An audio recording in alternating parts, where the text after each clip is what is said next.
శ్రీరాముడి ధర్మపథం అపూర్వ గ్రంథం 29వ అధ్యాయం. కొన్ని రామాయణ పాత్రలు. సుమంత్రుడు. సుమంత్రుడు దశరథుడి సచివుడు, రథసారథి, ఆంతరంగిక మిత్రుడు. ప్రభువుపై ప్రేమ, రాముడిపై భక్తి కలవాడు. అయోధ్యకాండలో యువరాజ్య పట్టాభిషేక నిర్ణయం, సీతారాములు అరణ్యవాసానికి వెళ్లడం రెండింటికి ఇతడు ప్రత్యక్ష సాక్షి. రాజసభలో తీసుకున్న రాముడి పట్టాభిషేక వార్తని చెప్పడానికి ఇతడి ద్వారానే రాముడిని పిలిపించుకున్నాడు దశరథుడు. మళ్లీ ఇతడి ద్వారానే తన అంతఃపురానికి పిలిచాడు. రాజాంతఃపురాల్లోకి సైతం స్వేచ్ఛగా వెళ్లేంత చనువు అతడికి ఉంది. వరాల సంగతి చెప్పడానికి రాముడిని వెంట తీసుకురమ్మని కైకేయి సుమంత్రుడికే పురమాయించింది. మంగళకార్యం జరుగుతుందని సంతోషంగా రామ భవనానికి వెళ్లాడతడు. రాముడిని, సీతను ఉత్సవ మంగళాలంకారాలు ధరించియుండగా చూచే అదృష్టం సుమంత్రుడికొక్కడికే దక్కింది. తక్కిన వారంతా రామ పట్టాభిషేకంలోనే చూడగలిగారు. రాముడొచ్చాడని సుమంత్రుడు దశరథుడికి చెప్పగా అతడి ద్వారానే తన భార్యలందర్నీ పిలిపించుకునే విషయం వెల్లడించాడు రాజు. వారందరితో పాటు సుమంత్రుడు ఎంతగానో దుఃఖించాడు. అతడు అంతటితో ఆగలేదు. దశరథుడిని ఇంద్రుడు, అజేయుడు అని ప్రశంసిస్తూ కైకేయికి చెప్పాడు. ఆ పైన మంచి మాటలతోనూ తీవ్ర పదాలతోనూ కైకేయిని దశరథుడి ముందే నిందించాడు. బ్రతిమాలాడు, బెదిరించాడు, ఎత్తిపొడిచాడు. భర్తను చంపుకున్న దానివి, కుల నాశకారివి అవుతావు. భరతుడు రాజైతే బ్రాహ్మణులెవరూ రాజ్యంలో ఉండరు. రాముడి వెంట మేమంతా వెళ్ళిపోతాం. నీది మర్యాద విరుద్ధమైన పద్ధతి. నీ తల్లి బుద్ధులే నీకు వచ్చాయి అంటూ కైక తల్లి గురించి వివరిస్తాడు. ఆమె తల్లిని అతడి తండ్రి తిరస్కరించాడని ఎత్తి చూపుతాడు. ఆమెలా దుర్జనురాలివి కావద్దని హెచ్చరిస్తాడు. కైక వినదు, పట్టించుకోదు. సీతారామ లక్ష్మణుల రథానికి సారథి అయి వారిని అరణ్యానికి తీసుకువెళ్తాడు సుమంత్రుడు. ఆగుము అని రాజు, నడుపుము అని రాముడు చెప్పగా 2 చక్రాల మధ్య పడినట్టు నలిగిపోతాడు. రాజు మరియు జనుల దుఃఖం చూడలేకపోతున్నానని, వినలేదని చెప్పొచ్చులే, పోనిమ్ము అని రాముడనగా ఆ మాట పాటించాడు. తమసా నదీ తీరంలో సీతారాములు విశ్రమించినప్పుడు రాముడి గుణగణాలెలాంటివో లక్ష్మణుడు అతడికి వివరిస్తాడు. అతడి ద్వారానే రాముడు భరతుడికి యువరాజ్యం స్వీకరించి భేదబుద్ధి లేకుండా తల్లుల్ని ఆదరించు, చక్కగా పాలించు అని సందేశం పంపుతాడు. మేం అరణ్యానికి వెళ్ళినట్టు కైకేయికి చెప్పి నమ్మకం కలిగించమని ఆ పని అతడికే అప్పచెప్తాడు. మేము దురదృష్టవంతులం, కైకేయికి వసులమై ఉండాల్సి వచ్చిందని వాపోతూ సెలవు తీసుకుని వెనుతిరుగుతాడు సుమంత్రుడు. దశరథుడి మీద, రాముడి మీద అపార ప్రేమాభిమానాలున్నవాడు. సారథి అయిన ఆంతరంగికుడుగా, మిత్రుడిగా ఎదిగిన ధన్యుడు సుమంత్రుడు. గుహుడు. రాతిని నాతిని చేసిన రామ పాదాలు తన నావను స్పృశిస్తే నావ ఏమవుతుందోనని చెప్పి గుహుడు రాముని పాదాలు కడగడం అనేది వాల్మీకి రామాయణంలో లేదు. గుహుడు రామునికి ప్రాణస్నేహితుడు, నిషాదరాజు, బోయజాతి వారికి అధిపతి. భక్ష్య భోజ్య లేహ్యాలు సిద్ధం చేసి తీసుకువచ్చి వినయంగా సమర్పించి నమస్కరించాడు. దీన్నే నమస్కార రూపక శరణాగతి అంటారు. శాస్త్రార్థంగా కొంచెం అన్నం, నీళ్లు సమర్పించుకోవడం కాకుండా తన సర్వస్వాన్ని శ్రీరాముడికి సమర్పించుకున్నాడు గుహుడు. దీన్నే ఆత్మ నిక్షేపం అంటారు. నీ సేవలన్నీ గ్రహించాను, కాని ఏదీ స్వీకరించే స్థితిలో లేను. నేను కుసచి రాజీనాలు ధరించాలి, ఫలాలు భుజిస్తూ మునిలా వనంలో నివసించేవాడిని.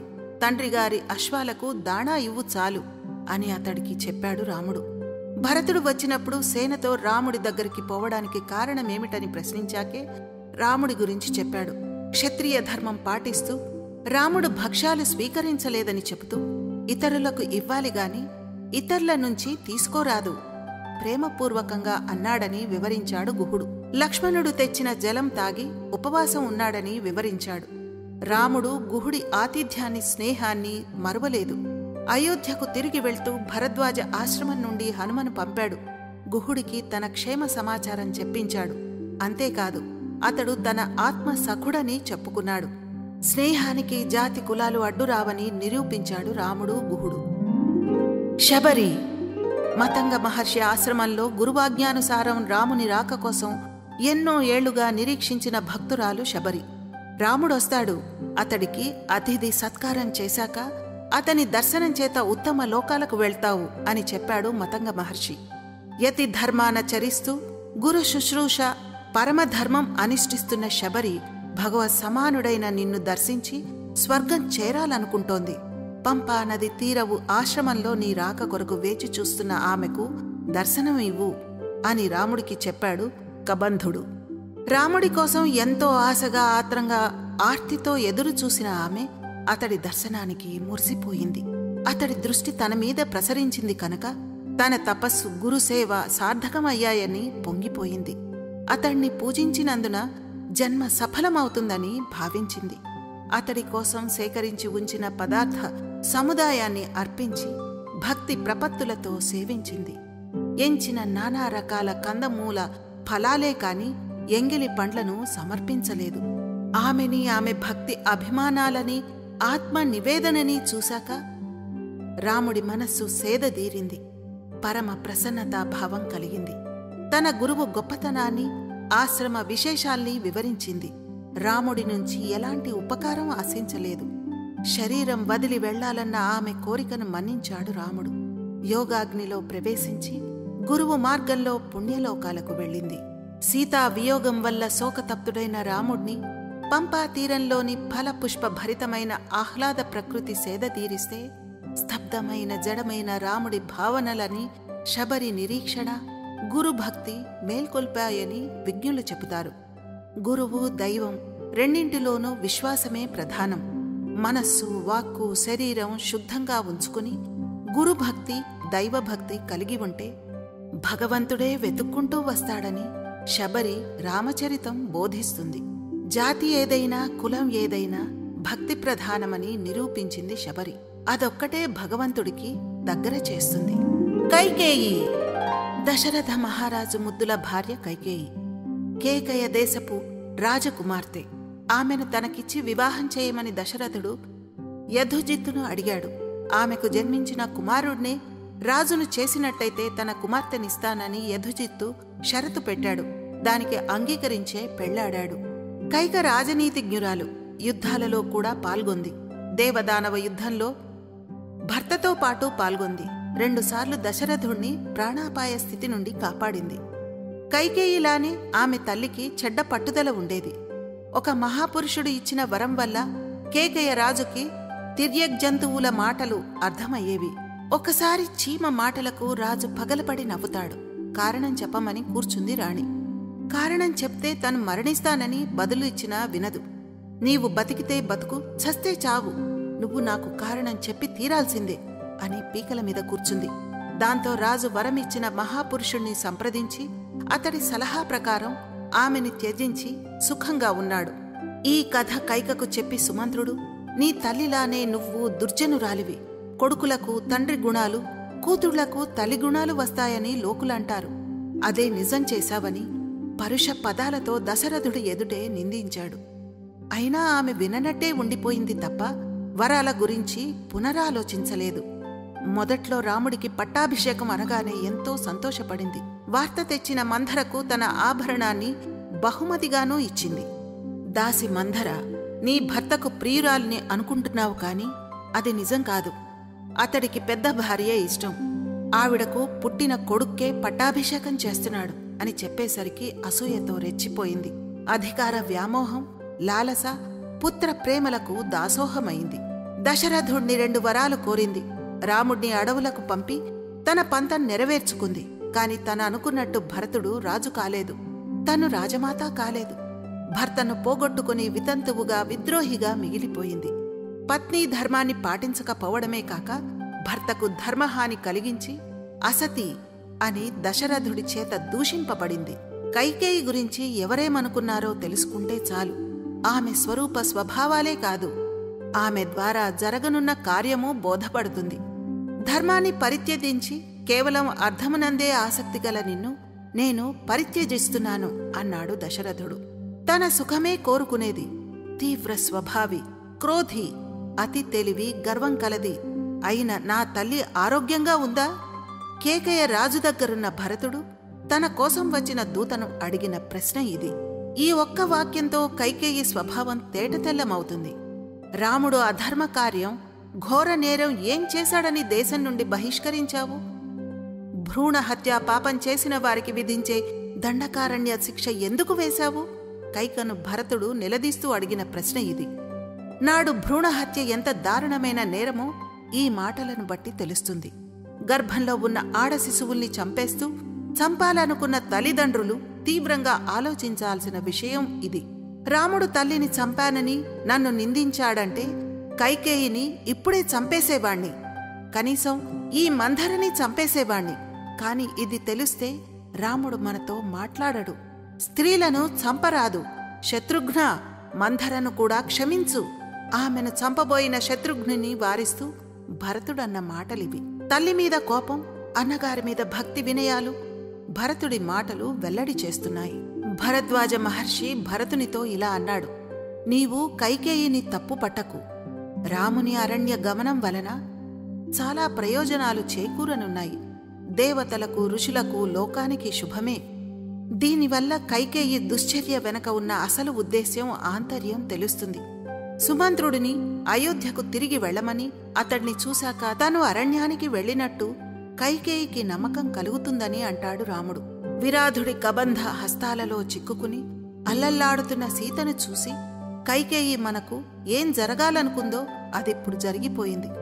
కొడుక్కి రాజ్యం దక్కించడంతో తృప్తిపడక ఎంతో దుష్టుడైన నన్ను అడవులకు పంపించింది. సీతను పరపురుషుడు స్పృశించడం, తండ్రి మరణం, రాజ్యం చేజారటం, వీటికన్నా దారుణం ఏముంటుంది అని వాపోయాడు రాముడు. మనిషిలోని సాధారణ ఉద్వేగాలను రాముడు బయటపెట్టుకున్న ఓ సందర్భం ఇది. అదే రాముడు కైకేయి ఎలా క్రూరాత్ములయ్యిందో అని లక్ష్మణుడంటే ఎట్టి పరిస్థితుల్లోనూ కైకేయిని నిందించవద్దు అని వారిస్తాడు. కైకేయి కోరిక తీరింది. రాముడి ధర్మపత్నినైన నన్ను రావణుడు హరిస్తున్నాడు అని దుఃఖించింది సీత. స్త్రీకుండే సహజ అక్కసు ఇలా వెళ్లగక్కిందామె. అర్థమే ప్రధానం అనుకున్న కైకేయి లాంటివారు నేర్చుకోవలసిన గుణపాఠాలివి. పరశురాముడు మిథిలా నగరం నుంచి అయోధ్యకు నూతన జంటలతో దశరథాదులు వెళ్తుంటే దారిలో ప్రళయ కాలాగ్నిలా ప్రత్యక్షమయ్యాడు పరశురాముడు. అంతా భయపడిపోయారు. ఋషులు ముందుకెళ్లి అతడ్ని పూజించారు. అయినా అతడు శాంతించలేదు. రామా, నువ్వు శివుని విల్లు విరచడం చాలా ఆశ్చర్యకరం, అనూహ్యం. శివధనస్సు విరిచి మహాపచారం చేశావు. ఇదిగో, ఇది విష్ణు ధనస్సు. దీనిని ఎక్కుపెట్టి నీ శౌర్య ప్రతాపాలు చూపించు. చేతనైతే నాతో యుద్ధం చెయ్యి. దశరథుడు భయపడిపోయాడు. మహాముని, నీవు గొప్ప తపస్వివి, మహాత్ముడివి. క్షత్రియుల మీద ఉన్న కోపం విడిచి శాంతంగా ఉన్నావు. శస్త్రం విడుస్తూ దేవేంద్రునికి మాట ఇచ్చావు. పసివాడైన నా కుమారుని క్షమించు అని ప్రాధేయపడ్డాడు. కాని పరశురాముడు పట్టించుకోలేదు. ఈ విష్ణుచాపాన్ని ఎక్కుపెట్టి బాణాన్ని సంధించు అన్నాడు ఆగ్రహంతో ఊగిపోతూ. పరశురామా, తండ్రి విషయంలో తనయుడుగా నీ ధర్మం నెరవేర్చి పితృరుణం తీర్చుకున్నావు. నిన్ను అభినందిస్తున్నాను. కాని నీ మాటలు అవమానకరంగా ఉన్నాయి. నేను దుర్బలుడిని కాదు, నా పరాక్రమం చూడు అంటూ ధనస్సు తీసుకొని బాణాన్ని ఎక్కుపెట్టాడు రాముడు. పరశురామా, నువ్వు బ్రాహ్మణుడివి, నా గురువు విశ్వామిత్రుడికి బంధువువి కనుక బాణాన్ని నీ మీద ప్రయోగించను. నీ ఆకాశ గమన శక్తిని ఛేదించనా, లేక తపోబలంతో నీవు సంపాదించుకున్న పుణ్యఫలాన్ని దగ్ధం చెయ్యనా? ఏం చేయమంటావో నువ్వే చెప్పు. ఈ విష్ణు బాణం వ్యర్థం కారాదు. తను మహేంద్ర పర్వతానికి వెళ్లాలి కనుక గమనశక్తిని మిగిల్చి పుణ్యఫలాన్ని కొట్టివేయమని కోరాడు. ఆ వెంటనే పరశురాముడు తేజో విహీనుడయ్యాడు.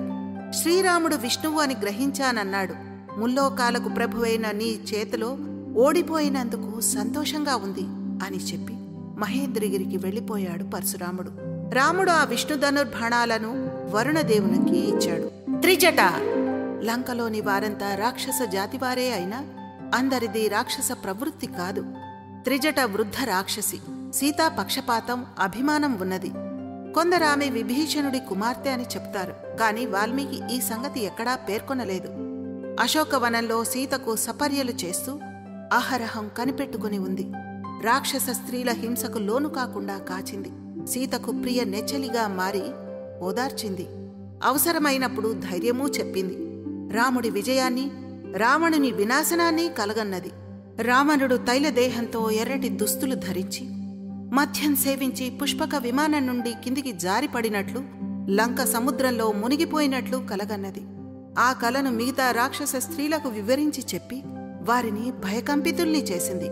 వారు సీతను హింసించకుండా కాచింది. రామలక్ష్మణుల్ని ఇంద్రజిత్తు హతమార్చాడని చెప్పి పుష్పక విమానంలో సీతను తీసుకెళ్లి మూర్ఛితురాలైన రామలక్ష్మణుల్ని చూపిస్తారు. వారు నిజంగానే చనిపోయారని భావించి దుఃఖితురాలైన సీతకు త్రిజట వారు జీవించే ఉన్నారు చూడు అంటూ జీవలక్షణాలు చూపిస్తుంది. ఆమె గుండెల్లో కొండంత ధైర్యం నింపుతుంది, జీవితేచ్ఛ కలిగిస్తుంది. విభీషణుడు రాముడిని ఆశ్రయించి తరిస్తే త్రిజట సీతను సేవించి ధన్యురాలయ్యింది. సుమిత్ర దశరథుని రెండవ భార్య. కౌసల్యకు సంతానం కలగలేదని ఆమెని పెళ్లాడాడు. ఆమెకి పిల్లలు పుట్టకపోయేసరికి కైకేయిని వివాహమాడాడు. పుత్రకామేష్టి యాగఫలంగా లభించిన పాయసంలో సగం కౌసల్యకు, మిగిలిన సగంలో సగం సుమిత్రకు, దానిలో సగం కైకేయికి ఇచ్చాడు. మిగిలిన 8వ భాగాన్ని మరలా ఆలోచించి సుమిత్రకి ఇచ్చాడు దశరథుడు. ఇలాగా ముగ్గురికి వేరువేరుగా ఇచ్చాడు. మొదటి భార్యకు అధికంగాను, మూడో భార్యకు అత్యల్పంగానూ లభించాయి.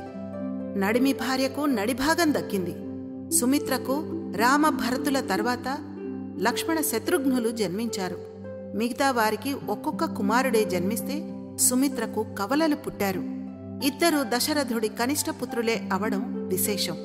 సుమిత్రతో అటు భర్తగాని ఇటు పుత్రులుగాని సన్నిహితంగా మెలిగిన సన్నివేశాలు రామాయణంలో కల్పించవు. ఒక రకంగా ఆమెది ఒక ప్రేక్షక పాత్ర, అతిథి పాత్ర. కాని కావ్యంలో కనిపించినప్పుడల్లా ధర్మహిత బోధ చేసి తాను జ్ఞాని, ధర్మపక్షపాతి, అసూయ, మత్సరాలు, అహంకారం లేనిదని తన ప్రవర్తనతో రుజువు చేసుకుంది. ఆమె వ్యక్తిత్వం విలక్షణమైనది. అటు కౌసల్యకు ఇటు కైకేయికి భిన్నమైంది. రాజు నిర్లక్ష్యం చేస్తున్నాడు, అంతఃపురంలో గౌరవ మర్యాదలు లభించడం లేదని వాపోతుంటుంది కౌసల్య. కాని సుమిత్ర నిండుకుండా ఎన్నడూ అలా బాధపడలేదు, బయటపడలేదు. కైకేయిలా విపరీత అభిజాత్యంతో ప్రవర్తించనూ లేదు. కైకేయి ఆలోచనలు స్వస్వార్థం, స్వసుఖం చుట్టూ తిరిగితే సుమిత్రవి ధర్మం, సేవ చుట్టూ తిరిగాయి. లక్ష్మణుడు అన్న వెంట అడవికి వెళ్తూ పాదాభివందనం చేస్తే రాముడే నీకు పరమగతి, అతడ్ని తండ్రిగాను సీతను తల్లిగాను చూసుకో, అడవే నీకు అయోధ్య, సుఖంగా వెళ్ళిరా అని చెబుతుందా ధీమంతురాలు సుమిత్ర. రాముడు పట్టాభిషక్తుడవుతున్నాడని తెలియగానే ఐశ్వర్యంతో తులతూగునాయన నా జ్ఞాతులను, సుమిత్ర జ్ఞాతులను సంతోషపెట్టు అని రాముడికి చెబుతుంది కౌసల్య. దానర్థం కౌసల్య బంధువుల్లానే సుమిత్ర బంధువులకు రాజప్రాసాదంలో ఆదరణ, గౌరవ మర్యాదలు లభించడం లేదనే. అయినప్పటికీ సుమిత్ర ఎన్నడూ ఎక్కడా బయట పడకపోవడం ఆమె ఉదాత్త వర్తనకి దర్పణం. భరతుణ్ణి అయోధ్యకు తీసుకురావడానికి వెళ్లిన రాజదూతని, ధర్మం తెలిసినది, వీరపుత్రులను కన్న తల్లి మా మధ్యమాత సుమిత్ర ఆరోగ్యంగా ఉందా అని ఆరా తీస్తాడు భరతుడు. ఈ మాటలామెకు అక్షరాభరణమని చెప్పాలి. రామ వియోగంతో విలపిస్తున్న కౌసల్యకు ధర్మసమ్మతమైన మాటలు చెబుతుంది సుమిత్ర. నీ పుత్రుడు సకల సద్గుణ సంపన్నుడు, జ్యేష్ఠుడు, ధర్మ మార్గంలో స్థిర చిత్తంతో నిలిచి ఉన్నాడు. అతని గురించి ఎన్నడూ విచారించొద్దు. అతడు దుష్ట శిక్షణకు, శిష్ట రక్షణకు అవతరించాడు. అంతేకాని అయోధ్యలో కూర్చుని కాలక్షేపం చేయడానికి కాదు. సీత, భూమి, లక్ష్మి అను మువ్వురితో కలిసి రాముడు రాజ్యాభిషక్తుడవుతాడు. శోకం, మోహం విడిచిపెట్టు.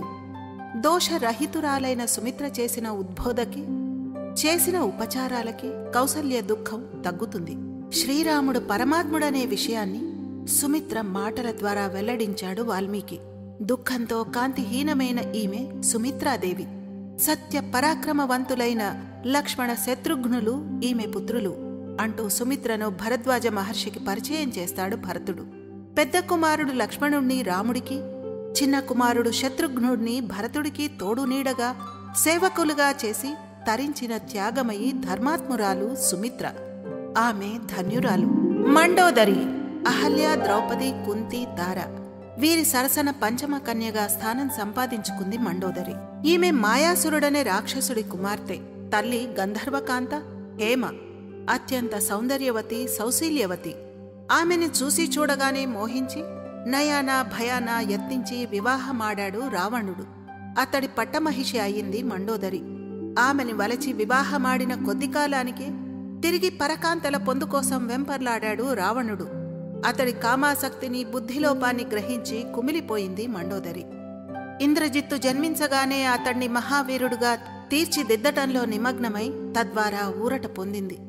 పరస్త్రీ వ్యామోహం పతనం చేస్తుందంటూ తడవ తడవకు హెచ్చరించింది. అతడి శివపూజల్లో పరిపాలనలో సహకరించింది. బాధ్యతాయుత భార్యగా భర్త చర్యల్ని ఖండిస్తూ అతణ్ణి సన్మార్గం వైపు మళ్లించడానికి విఫలయత్నం చేసి ఉత్తమ స్త్రీగా పతివ్రత శిరోమణిగా వినుతికెక్కింది. హనుమ అంతఃపురంలో నిద్రిస్తున్న మండోదరిని చూసి క్షణకాలం సీత అయ్యుంటుందా అని మీమాంస పడ్డాడంటే ఆమె సౌందర్యం అంత అసమానమయ్యింది. సీతను తిరిగి రాముడి దగ్గరకు పంపించేయమని రావణుడిని వేడుకుంది. హితబోధ చేసింది. వినకపోయేసరికి ఆమె అతడికి మృత్యు కారణమవుతుందని హెచ్చరించింది. రాముడు దైవాంశ సంభూతుడని మొదట గ్రహించింది మండోదరే. జనస్థానంలో ఖరాదులను చంపినవాడు మానవ మాతృడు కానే కాదంది. దేవతలు కూడా ప్రవేశించలేని లంకలో రామబంటు ప్రవేశించేసరికి కలవరపడింది. రాముడు వానరుల చేత సముద్రం మీద సేతువు కట్టించాడని తెలిసి అతడు మానవుడు కాదని నిర్ధారించుకుంది. రాముడు నిత్యుడు, ఆది మధ్యాంతరహితుడు అయిన పరమాత్ముడేనని భావించింది. ఈ విషయాలన్నీ చెప్పి అరుంధతి కంటే ఉత్తమురాలైన సీతను అపహరించి అవమానించి చాలా చెడ్డ పని చేశావు. మన్మథ వసుడవై ఆమె ఎవరో తెలుసుకోలేకపోతున్నావు. నీ శౌర్య ప్రతాపాలు చతురంగ బలాలు రాముడి శక్తి ముందు ఎందుకు పనికిరానివవుతాయి అని రాముడితో యుద్ధానికి ముందు భర్తను తీవ్ర స్వరంతో హెచ్చరించింది మండోదరి. వివాహ సమయంలో మండోదరి తండ్రి శక్త్యాయుధాన్ని అల్లుడైన రావణుడికి కానుకగా ఇచ్చాడు. దాన్నే అతడు యుద్ధంలో లక్ష్మణుడిపై ప్రయోగించాడు, మూర్ఛిల్లజేశాడు. ఏరికోరి చేసుకున్న తనని నిర్లక్ష్యం చేసి భర్త పరస్త్రీల పొందుకోసం పరితపించినా ఆమె ఇల్లాలుగా తన బాధ్యత మర్చిపోలేదు. కొడుకు ఇంద్రజిత్తుని ఉత్తమ వీరుడుగా మలిచింది. భర్త దుష్కృత్యాలను, ముఖ్యంగా స్త్రీ వ్యసనాన్ని, దుష్ట కార్యాలను నిర్ద్వందంగా ఖండించి తన వ్యక్తిత్వానికి వన్నె తెచ్చుకుంది. రావణ మృతదేహాన్ని చూసి నిన్ను చంపిన రాముడు మహాయోగి. రావణ మృతదేహాన్ని చూసి నిన్ను చంపిన రాముడు ఒక మహాయోగి, ఆది అంతంలేని శంఖచక్ర గదాధారి, లక్ష్మీ సమేతుడైన పరమాత్మ అని విలపిస్తుంది. నిజానికి రావణుడి చావుకు కారణం రాముడు కాదు, అతడి కామదాహమే అని రోధించింది. తండ్రి దానవరాజు, భక్త రాక్షస ప్రభువు, కొడుకు దేవేంద్రుడిని సైతం జయించగల సూర్యుడు, తను లంకారాజ్యపు పట్టపురాణి అయిన భర్త దుష్కార్యాలకు తాను బలికావాల్సొచ్చింది. వైధవ్యం అనుభవించక తప్పలేదు.